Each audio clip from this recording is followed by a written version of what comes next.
લોકોની ઇમ્યુનિટી ઘટી રહી છે. ઇમ્યુનિટી વધારવા માટે લોકો જે પ્રયાસ કરી રહ્યા છે.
में आई उस समय मैं इनफर्टिलिटी का ट्रीटमेंट करा के एकदम परेशान हो चुकी थी।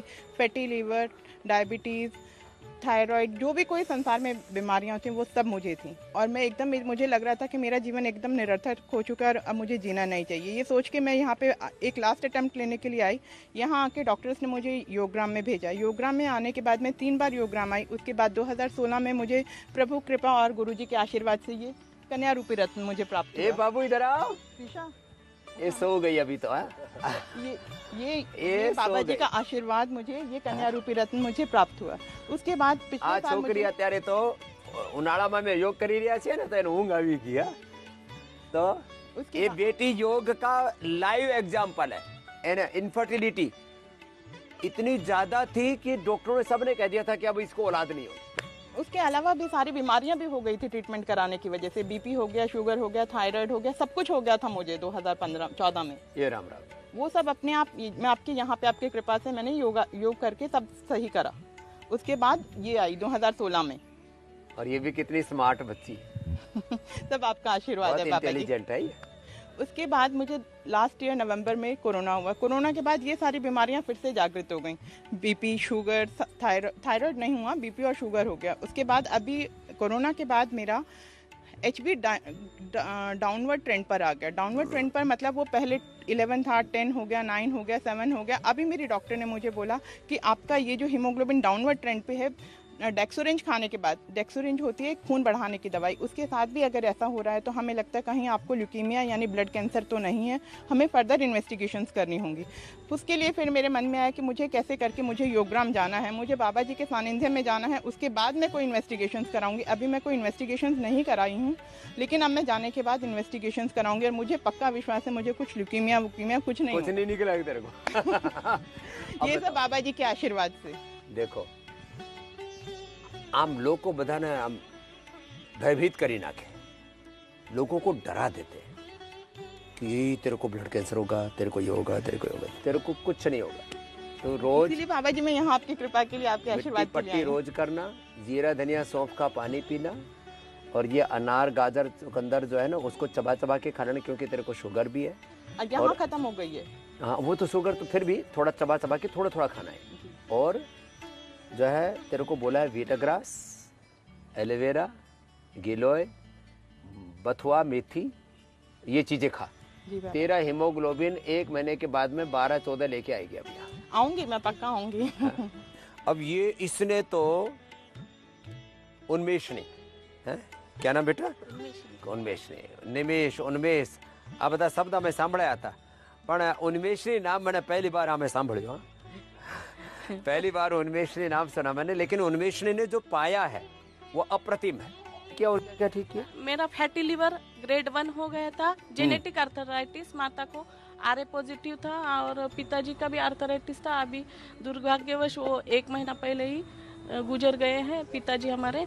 तो उनसे आर्थराइटिस का मेरे को तकलीफ था, तो वो भी बहुत ज़्यादा, पूरा 95% मेरे को पूरा आराम पा गई मैं उनमें। और डायबिटिक थी तो पूरी शुगर और एलएफटी जो लीवर का फंक्शन था वो भी चेक किया कर, तो पूरा नॉर्मल आ गया है मेरा, कुछ भी नहीं है बोले आचार्य जी। ऐसा पूरे ये अकेली एक उन्मेषणी ये कई बीमारियों के लिए एक लाइव इंस्पिरेशन है। कितने दिन हो गए बेटा यहाँ आए तुमको? यहाँ आके 6 दिन हो गए, कल जाना है स्वामी जी। कल जाना है। हाँ, और स्किन डिजीज भी बहुत ज्यादा था 2004 में, वो भी पूरी तरह से रिलीफ हो गया। स्किन में भी बहुत ज्यादा फर्क आ गया। Fatty liver, skin problems, diabetes, genetic arthritis और फाइलेरिया को तो लोग कहते हैं तो मिटता ही नहीं, लेकिन कितने दिन लगे बेटा उसको मिटने में? उसमें तो प्राणायाम से ठीक, कोई दवाई भी नहीं। कितने दिन लगे? 1 साल में ठीक हो गई। 1 साल तो लगा ना? अब पूरी 1 साल तो धीरज रखना पड़ेगा। हाँ, पूरा वो पूरी सूजन, वो पाँव पूरा नॉर्मल हो गया था मेरा, पूरा कुछ भी नहीं। ऐसे मोटे मोटे पैर हो जाते हैं, इतने मोटे मोटे स्वामी जी। ऐसे टांग और पैर। क्या और करे कितना पता ही चलने में क्या दिक्कत होती थी? 10 कदम भी नहीं चल सकती थी। इतने मोटे मोटे पैर, हाथी। इसका हिंदी में भर के आ रहे थे। इसका हिंदी में नाम है हाथी पाँव। मराठी में क्या बोलते हैं? हाथी पाँव। हाथी पाँव बोलते हैं ना, ये हाथी पाँव बोलते हैं। फाइलेरिया हाथी पाँव, हाथी जैसे पाँव हो जाते हैं ऐसे मोटे मोटे और चल नहीं पाते। अब ये ठीक करके बैठी पूरी तरह से योग से हाथी पाँव, फाइलेरिया। ये मुझे अच्छी तरह से याद है, बिलासपुर छत्तीसगढ़ में एक जगह पड़ती है, वहाँ मैं गया हुआ था। तो फिर एक दूसरी जगह और कहीं शिविर था, तो वहाँ मेरे को बताया एक ने पैर का ठीक कर लिया। एक माँ, मैं हाँ एक तो मैं रास्ते से निकल रहा था, तो एक माँ मेरे से बोली बाबा मेरे इतना इतना हाथ हो, पाँव के अलावा हाथ में भी आ जाता है किसी किसी को ये फाइलेरिया। हाँ स्वामी जी, बहुत ज्यादा ऐसा लगता है जीवन ही मिल गया। बस 2 लाइन स्वामी जी, आप मिल गए तो सारा जहां मिल गया। अब भटके हुए राही को किनारा मिल गया, ऐसा लगता है स्वामी जी, नया जीवन ही पा लिया हमने तो। ये पेशे से इंजीनियर है, लेकिन सारी बीमारियों ने इसकी जिंदगी को नर्क बना दिया। जिंदगी ठहर सी जाती है, पीड़ाओं से भर जाती है। मेरे पति को भी स्वामी जी फिस्टूला था बहुत 2005 में। तो क्या नाम है इनका? विष्णु जी। ओह विष्णु जी। इनको फिस्टूला, इसको भी लोग कहते हैं फिस्टूला जो है ठीक नहीं होता, और इसने भी ठीक कर लिया। ओम जी। स्वामी जी, मैं पहला ये था कि जिसने फिस्टूला लाइव आपने नांदेड़ के शिविर में मैं बोला। अरे हाँ याद आ गया, वो तू ही है। वो बुक, वो विज्ञान के योग में मेरा नाम भी है। हाँ, विज्ञान की कसौटी में भी इसका एग्जाम्पल हमने प्रकाशित किया हुआ है। तो अभी तक उसको कुछ भी प्रॉब्लम नहीं मुझे। ये लो इसका फिस्टूला, पायस फिस्टूला बोलते हैं। एनस के पास एक नाड़ी तैयार हो जाती है, और एक और थी, कितनी को 2 थी, एक थी, एक थी। एक नाड़ी किसी की 2-3 नाड़ी तैयार हो जाती है, उसमें नली, ऐसे नली अंगुली जैसी मोटी, और उसमें से पस निकलता रहता है। इसको बोलते हैं फिस्टुला। हिंदी में इसको बोलते हैं भगंदर, मराठी में क्या बोलते हैं? फिस्टुला ही बोलते, भगंदर ही बोलते उसको। हाँ, भगंदर। हाँ। फिस्टुला, भगंदर, उसको मिटा दिया लोग, विष्णु ने। और उसके बाद में स्वामी जी 2016 में मुझे हाइपोथायराइड डिटेक्ट हुआ, तो उसमें नोडुल्स हुए, गांठें हो गई वहाँ। तो एक पहले 1 सेंटीमीटर थी वो, उसके बाद में वो 4.5 सेंटीमीटर हो गई 2016 में। तब से मैं योग कर रहा हूँ, वो डिक्रीज होके 2 सेंटीमीटर है। 2019 का रिपोर्ट है मेरे पास, वो डिक्रीज होके 2 सेंटीमीटर स्टेबल है अभी। हाँ, अभी तक स्टेबल है वो। मैं डेली योग प्राणायाम करता हूँ। करते रहो। हाँ। बहुत बहुत आशीर्वाद। और उसके एफएनसी रिपोर्ट भी नॉर्मल है, वो भी मेरे पास है सब। बात हाँ, इसको शंकर को देना। ये नेपाल से भोले शंकर का उपासक है। जी गुरुदेव प्रणाम। उम्र कितनी तुम्हारी शंकर? 61 साल गुरुदेव। 61 साल। 2 साल हुआ अभी रिटायर हुए। मैं सिविल इंजीनियर हूँ गुरुदेव। ओ, ये भी इंजीनियर, ये भी इंजीनियर। मेरे तो बहुत ढेर सारे रोगी थे। 25 साल में था गुरुदेव, 36 साल आगे तो मैं फील्ड में जाता था, तो मैं बेंड करना नहीं पाता था, घुटना को सीधे सीधे चलना पड़ता था। लेकिन गुरुदेव ने जो नहीं बनाए थे, खड़े खड़े पानी मत पिया करो। मैं कभी भी भूल नहीं। जब से डॉक्टर साहब ने तो मुझको ऐसे बुला दिया, मैं बता भी नहीं सकता हूँ। अब तो मैं आसानी से चल देता हूँ। घुटने में दर्द नहीं है गुरुदेव। खड़े होके पानी पीने के लिए मैं मना करता हूँ। बैठ के पानी पियो, ऐसे बैठ पानी पियो। अब लोग खड़े खड़े पानी पीते रहते, उससे जोड़ में दर्द है। बात छोटी सी। गुरुदेव वो चश्मा, मैं 25 साल वो चश्मा लगाया था, वो 12 साल से भी नहीं हूँ। आसानी से देख सकता हूँ, आसानी से देख सकता हूँ। इतनी सारी है। कल की मैं बात बताऊँ तो गुरुदेव, वो रेछा पानी लिया था, थोड़ा दिक्कत हुई थी, लेकिन स्टीम लिया फिर भी वो छूट नहीं पा रहे थे। लेकिन यज्ञ चिकित्सा किया तो अद्भुत। मैं तो अभी में इतना परेशान भी नहीं हुई है। मैं खुद को भी नशे भी कर लिया। हाँ गुरुदेव, नशे और यज्ञ चिकित्सा कर ली, गला भी साफ हो गया। गला भी साफ हो गया। मैं इतना है, मैं कभी नहीं सकता। दूसरी बात, मेरी माँ 15-16 साल में आगे आपसे, मैं 16 साल से जुड़ा हूँ गुरुदेव। उससे मेरी माँ की वजन 22 केजी में आ गई थी। 22 केजी में। तो किसी ने बोला, टीवी बोला, किसी ने क्या बोला। जब आपसे उसी टाइम से आपसे जुड़ा हूँ गुरुदेव। माता जी में जितनी जानती थी उतनी करती थी। धीरे धीरे धीरे करती गई तो 40 केजी 42 केजी में पहुंच गई थी। लेकिन अभी तो गुजर गई 40-42 केजी की हो गई थी। क्या बात। तो उस वक्त तो गुरुदेव इतना सूख गई थी। हाँ, तो गुरुदेव मैं तो खुद को मैं उठा लेता था। मेरी माँ को मैं अभी भी आँख भर जाती है उस समय। बस गिर कर अब गुजर चुकी है, 15 साल हो गए। अभी चोट लग गई होगी। हाँ गुरुदेव, वो तो दुनिया ही दूसरा। अब इसमें दूसरा बात तो इतना गुरुदेव को मैं अब तो सब तो नहीं मिल रहा है, क्या बताऊं। आशीर्वाद। ये करुणा की तो जब इसने बताया तो इसके ऊपर मुझे इतनी करुणा है कि इतने दुख इसने झेले हैं। कब से था करुणा? पूज्य स्वामी जी, आपको प्रणाम। मेरी 14 साल की उम्र से मुझे टॉन्सिलाइटिस, सोर थ्रोट और साइनोसाइटिस होता था, जिससे कि मेरी पढ़ाई भी अफेक्ट हो गई। बाद में जब मैं जॉब में आई तो टीचर होने के नाते मुझे ज़ोर से बोलना पड़ता था, जिससे गले में छाले हो जाते थे और बुखार चढ़ जाता था। इन सब से बचने के लिए मैंने बाबा जी को आस्था टीवी पे देख के फॉलो किया और पूरी श्रद्धा से मैंने योग प्राणायाम से शुरू किया। उसके बाद जैसे जैसे बाबा जी साइंटिफिक अनुसंधान करते गए और अपने शेयर करते गए किस तरह का भोजन करना चाहिए, किस तरह की अपना लाइफस्टाइल रखना चाहिए, मैंने उसको फॉलो करने की कोशिश की। और आज मैं आपको ये बता सकती हूँ कि पूरे कोरोना काल में मैं एक भी बार बीमार नहीं हुई। मुझे कहीं कोई जुकाम बुखार नहीं हुआ। और दिल्ली में तो बहुत ज्यादा अटैक था इसका। जी, और पोल्यूशन तो दिल्ली में बाबा जी बहुत ज़्यादा है, जिससे कि बच ही नहीं सकता कोई। इन सब से बचाव मेरा पतंजलि के जितने भी प्रोडक्ट्स हैं और बाबा जी आपके आशीर्वाद से। मैंने माता पिता को तो खो दिया, पर आपके रूप में मैंने माता पिता पा लिए और गुरु पा लिए।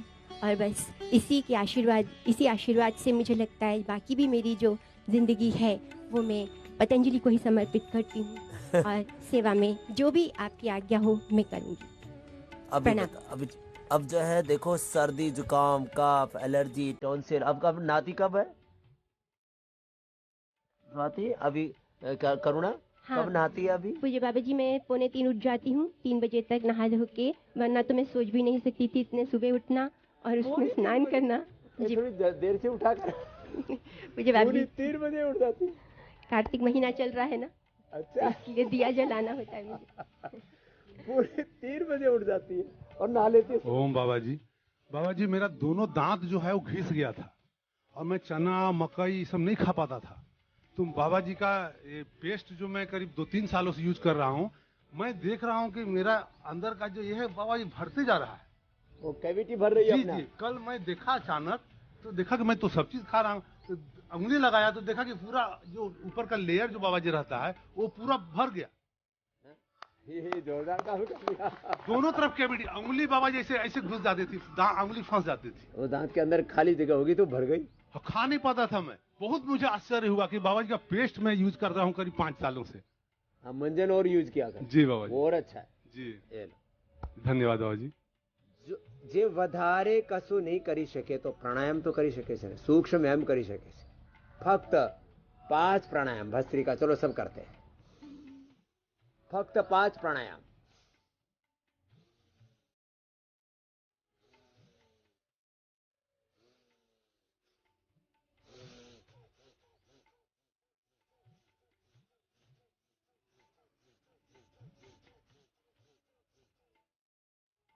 सामान्य, मध्यम की तीव्र गति थी। फक्त 5 प्राणायाम भस्त्रिका, कपालभाति,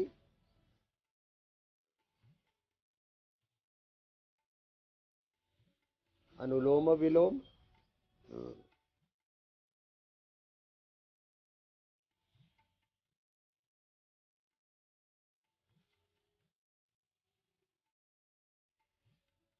भस्त्रिका, कपालभाति, अनुलोम विलोम, भ्रामरी।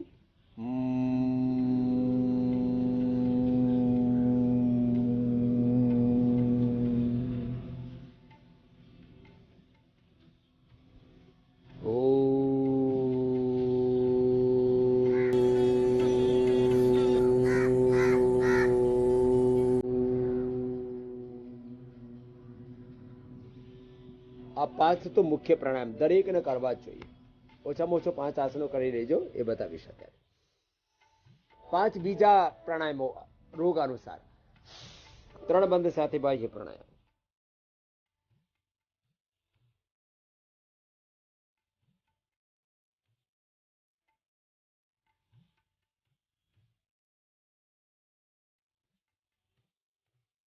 અબાહ્ય પ્રાણાયામ ડાયાબિટીસ માટે, ઇન્ફર્ટિલિટી માટે, ડાયાબિટીસ, ઇન્ફર્ટિલિટી,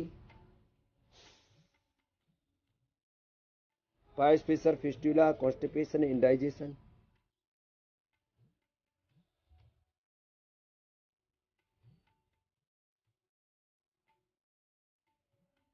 ધાતુ રોગ, યૌન રોગ, એ બાહ્ય પ્રાણાયામ બહુ જ જરૂરી છે। એ અને જેને થાઇરોઇડ કફ કોડની પ્રોબ્લેમ છે, ગળા ખરાબ છે, ટોન્સિલાઇટિસ છે, એના માટે ઉજ્જૈન।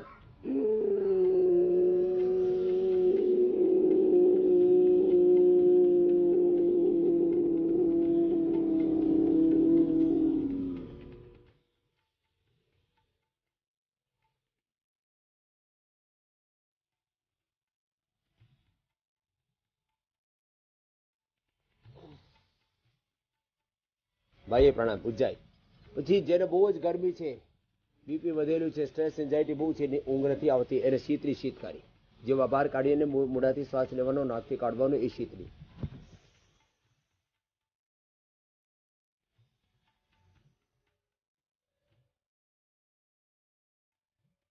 અને શીતકારી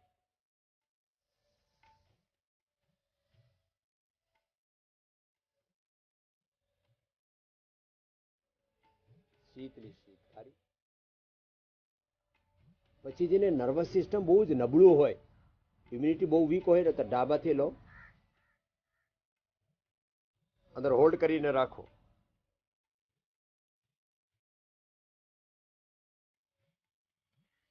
એ જમણાથી બહાર કાઢી નાખો. પછી ડાબાથી લીધું, અંદર હોલ્ડ કરવાનું, પછી જમણાથી કાઢવાનું.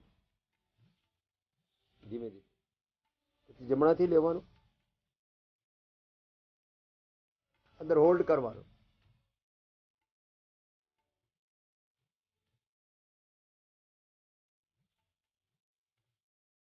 હોલ્ડ કરીને જમણાને બંધ કરીને ડાબાથી બહાર કાઢવાનું. આ એક રાઉન્ડ થયું નાડી શુદ્ધિ. આ 5 અતિરિક્ત પ્રાણાયામ કરી દેજો. પછી આસનોમાં ફક્ત તમે વધારે આસન નહીં કરી શકો, વાંધો નહીં. એક આસનમાં પાછળ વળી જવાનું, ઉષ્ટ્રાસન, ફોરવર્ડ એન્ડ બેકવર્ડ બેન્ડિંગ. ફક્ત આ બે જ તમે પ્રક્રિયાઓ કરી લો.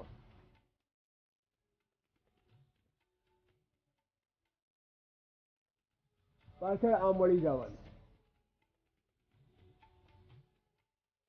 અને આગળ વળી જવાનું. આગળ વળવાનું હોય તો પછી એમાં શશકાસન થાય, મંડૂકાસન થાય. શશકાસનમાં હાથ આગળ લઈને આમ કરાય અને મંડૂકાસનમાં હાથ પેટ ઉપર મૂકીને આમ વળાય. તે શશકાસન કરી લો કે મંડૂકાસન, આગળ વળવાનું, પાછળ વળવાનું. આમ જ બે આસનો ફક્ત ઊંધા સોઈને, ચલો ઉલટે લેટ જાતે, ઊંધા સોઈને ફક્ત બે આસનો. એક ભુજંગાસન, એને 10-12 થી માંડીને અને એ 100 વાર સુધી અમે કરાવીએ છીએ. ભુજંગાસન આરામથી કરો. પછી યૌવન છે, ઉર્જા છે શરીરમાં, તો તમે એને ફાસ્ટ કરી શકો છો. આવી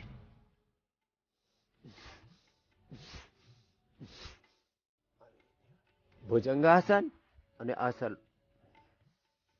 પછી સલભાસન.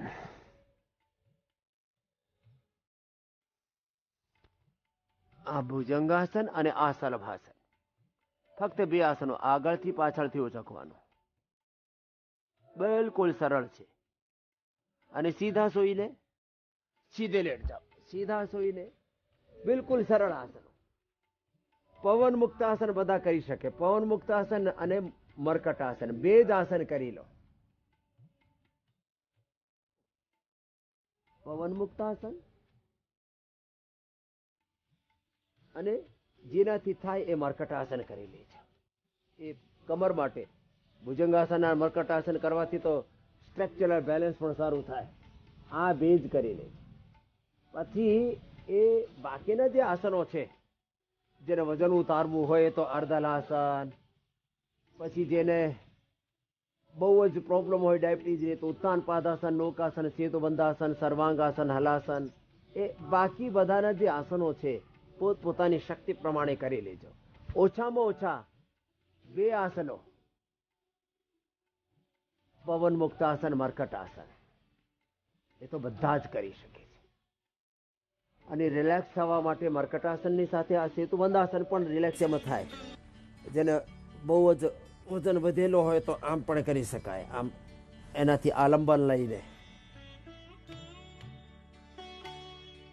આ તો અમે અને અંતે સવાસન. બધા આસનો પછી સવાસન કરી લો. અને સૂર્યના તડકામાં બેસીને યોગ કરો તો vitamin D, B12, calcium, iron, omega, ઘણી બધી જાતની જે ડેફિશિયન્સી થાય ને એ પણ ના હોય. એટલે યોગ ભગાવે રોગમાં ઇમ્યુનિટીથી માંડીને ઇમ્યુનિટી તમે બઢાવી શકો છો યોગથી. અને ઇમ્યુનિટીનો વધારો તો થાય જ. બધા જ બેક્ટેરિયલ, વાયરલ, ફંગલ ડિઝીઝ તો યોગથી મટે જ છે. તમે ઘણા બધા રોગોને યોગથી મટાડી શકો છો. એટલે એક યોગમાં બધા રોગોનો સમાધાન.